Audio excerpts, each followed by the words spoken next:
Cyber నేరాలు రోజురోజుకు పెరుగుతున్న నేపథ్యంలో ప్రజలకు టెక్నాలజీపై అవగాహన కల్పించడం అత్యంత అవసరమని శాసనసభ స్పీకర్ చింతకాయల అయ్యన్న పాత్రుడు అన్నారు. డిజిటల్ లావాదేవీలు, ఆన్లైన్ సేవలు విస్తరిస్తున్న ఈ సమయంలో ప్రజలు మోసాలకు గురయ్యే అవకాశాలు ఎక్కువగా ఉన్నాయని ఆందోళన వ్యక్తం చేశారు. ముఖ్యంగా యువత సైబర్ నేరాల బారిన పడకుండా ముందస్తు శిక్షణ ఇవ్వాల్సిన అవసరం ఉందని స్పీకర్ సూచించారు. మొబైల్ యాప్లు, సోషల్ మీడియా, ఆన్లైన్ లింకులు వాడేటప్పుడు జాగ్రత్తలు పాటించాల్సిన అవసరం ఉందన్నారు. టెక్నాలజీపై కనీస అవగాహన ఉంటే మోసగాళ్లను ముందే గుర్తించే అవకాశం ఉంటుందని చెప్పారు. పోలీస్ డిపార్ట్మెంట్ అంటే అకౌంట్స్ కూడా మారిపోతున్నాయి. అంటే టెక్నాలజీ వల్ల ఉపయోగం ఉంది, నష్టం ఉంది.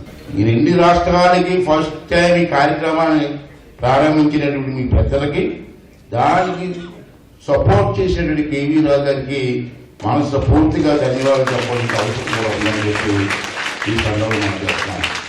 ఈ నేరాలు ఎవరు ఎక్కడతారండి? Police department. అంటే ఈ టెక్నాలజీని పోలీస్ డిపార్ట్మెంట్ లో కూడా ట్రైనింగ్ ఇవ్వాల్సిన అవసరం ఉంది. రాబోయే రోజుల్లో ఈ టెక్నాలజీ చదువుకున్న పిల్లవాళ్ళందరికీ కూడా చాలా మంచి భవిష్యత్తు ఉంటుందని చూడాలి. ఈ సందర్భం టెక్నాలజీ పెరుగుతుంది, సంతోషమే. టెక్నాలజీతో పాటు నేరాలు పెరుగుతున్నాయి. మనకు తెలియకుండా టెక్నాలజీ ద్వారా మన బ్యాంకుల్లో ఉన్నటువంటి అకౌంట్స్ కూడా మారిపోతున్నాయి. అంటే టెక్నాలజీ వల్ల ఉపయోగం ఉంది, నష్టం ఉంది. ఈ రెండు రాష్ట్రాలకి ఫస్ట్ టైం ఈ కార్యక్రమాన్ని ప్రారంభించినటువంటి మీ పెద్దలకి,